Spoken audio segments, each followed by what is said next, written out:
Anies menghadiri perayaan dan mengucapkan selamat Natal dibilang toleran dan anggun. Karena tinggal Anies harapan yang tersisa dari mereka. Yang lain sudah terbongkar kebusukannya semua. Sementara Anies tinggal nunggu keberanian KPK. No, ini Indonesia, oposisi tanpa isi kepala. Oh no, ini negara gua, oposisi gak ada otaknya. Bangsat! Mendadak, Anies rajin ke gereja. Sehari sampai 2 kali. Ngapain? Beribadah? Bukan. Bersedekah? Nggak bakalan. Cari berkah? Kan beda haluan. Kampanye? Itu yang saya pikirkan. Saya Mas Jopray, juru bicara oposisi 69. Apa kabar kadal gurun se-Indonesia? Tahun baru masih jomblo aja. Ya, Anies jadi mendadak toleran. Waktu kampanye gubernur, antum kemana aja, Wan? Ya, masih ingat kan pidato pelantikan Anies yang rasis dulu itu? Yang mengatakan, rakyat pribumi ditindas dan dikalahkan oleh kolonialisme. Kini telah merdeka, saatnya kita jadi tuan rumah di negeri sendiri. Aduh, pidato ini seolah Anies merosting Ahok. Which is, Ahok keturunan Tionghoa. Publik marah. Gaya Anies yang selalu memainkan isu primordialisme seolah mencapai puncaknya kala itu. Padahal semua tahu, kemenangan Anies pada Pilgub itu tak lebih dari kemenangan pilkada paling menjijikkan sepanjang sejarah pemilihan langsung di Indonesia. Anies mendadak toleran. Masyarakat yang paham sih nggak heran. Iya, kedekatan Anies dengan FPI dan dukungan dari kelompok radikal yang mengusungnya kini membuat Anies bekerja keras untuk membangun citra toleran. Dalam wawancara dengan Mata Najwa, jelas Anies katakan setuju dengan pernyataan bahwa non-muslim tidak layak untuk jadi pemimpin. Begini kok toleran. Yang ini namanya cari aman. Ya. Kemudian, kalau hari ini Anies mencoba untuk menunjukkan sikap toleransinya terhadap suku dan agama tertentu, itu merupakan sebuah kebohongan besar. Cari masa segala cara dilakukan di semua lini.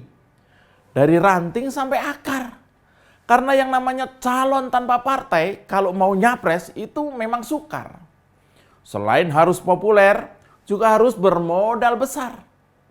Apalagi yang harus dihadapi adalah figur yang namanya Ganjar. Belum populer, ya, hasil surveinya aja sudah bersinar. Maka strategi Anies adalah pengen menyerupai Ganjar. Sayangnya, Anies terlanjur dekat, akrab, kondusif, mesra dengan ormas radikal. Anies mendadak toleran. Ini sih strategi ala kadal.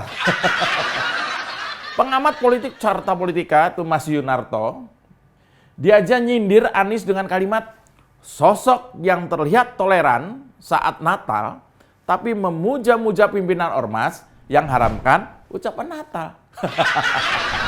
Dalam ya ini ya. Kita tunggu. Dalam beberapa hari ke depan, Anies akan dapat penghargaan. Gubernur paling toleran sejagat raya atau gubernur terbaik dalam merawat keberagaman, ya. Dengan piagam penghargaan yang kebetulan bingkainya sudah sama dengan bingkai piagam yang sudah dipajang duluan di rumah dinas. Kok bisa ya? Dapat piagam itu bawa pulang loh. Kok piagamnya bingkainya bisa sama? Lalu mendadak Ketua Yayasan Cahaya dari Timur berkomentar, Anies sosok gubernur adil dan toleran. Ini yayasan apa sih? Meleklah dengan data atau minimal dengarkan berita atau cari tahu dari sejarah Pilkada Jakarta. Jangan kemakan buzzer ibu kota yang sudah mulai bekerja. Bisa jadi atas arahan MUI semata. Aduh. Lalu ada lagi, serahkan IMB sejumlah gereja di Jakarta. Anies Baswedan dipuji Mustafa Nahrawardaya. Waduh, CS ya, saling puji. Ngasih IMB itu persoalan administrasi. Kok kesannya standar toleran itu diukur dari penerbitan atau pemberian IMB? Cetek juga ya. Tapi oke lah, karena memang ini peristiwa langka. Padahal pembangunan gereja terhambat, salah satunya penyebabnya adalah kawan-kawan Anies juga. Soal IMB gereja, jangan tertipu saudara. Masih ingat ya? Masih ingat logatnya ya? Jangan kena pencitraan bahwa Anies itu sudah berubah, saudara.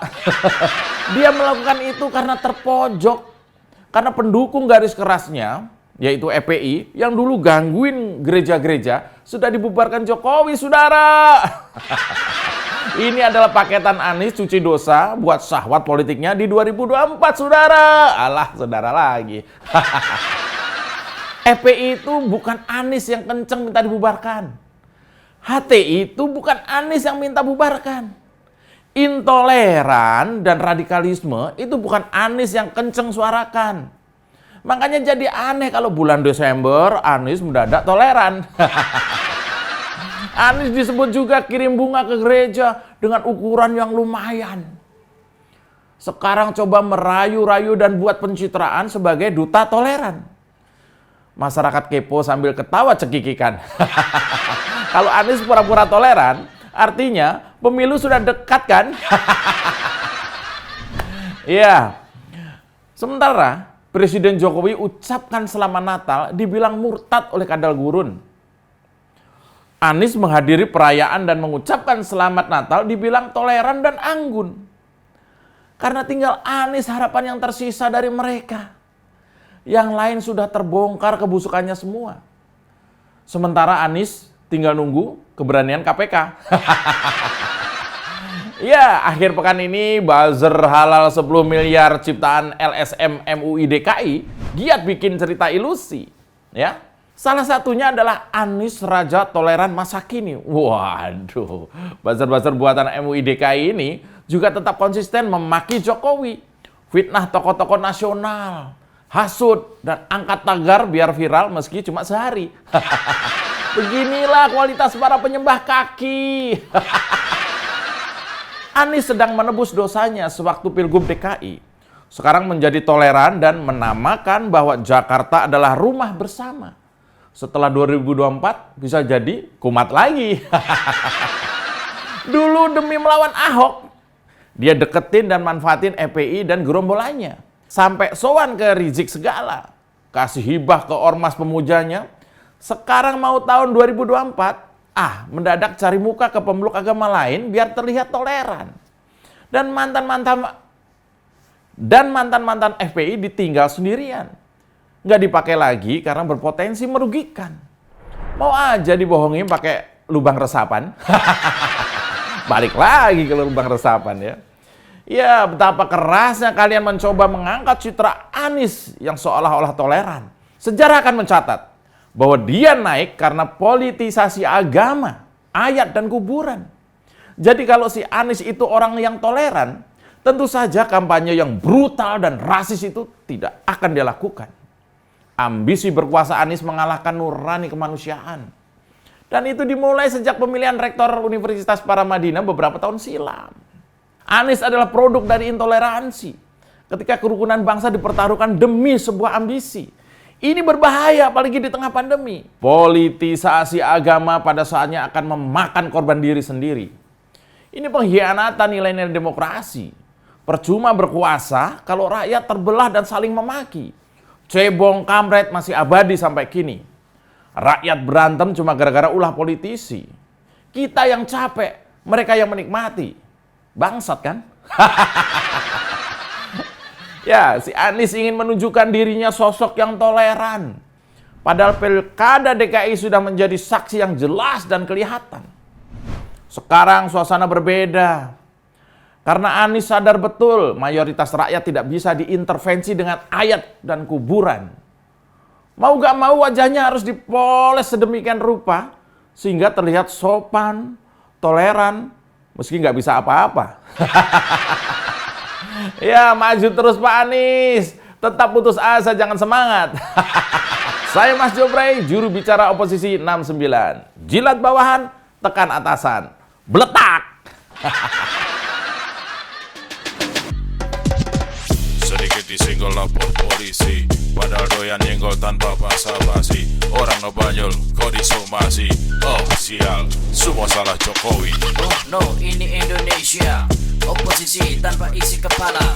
Oh no, ini negara gua, oposisi gak ada otaknya. Waksa!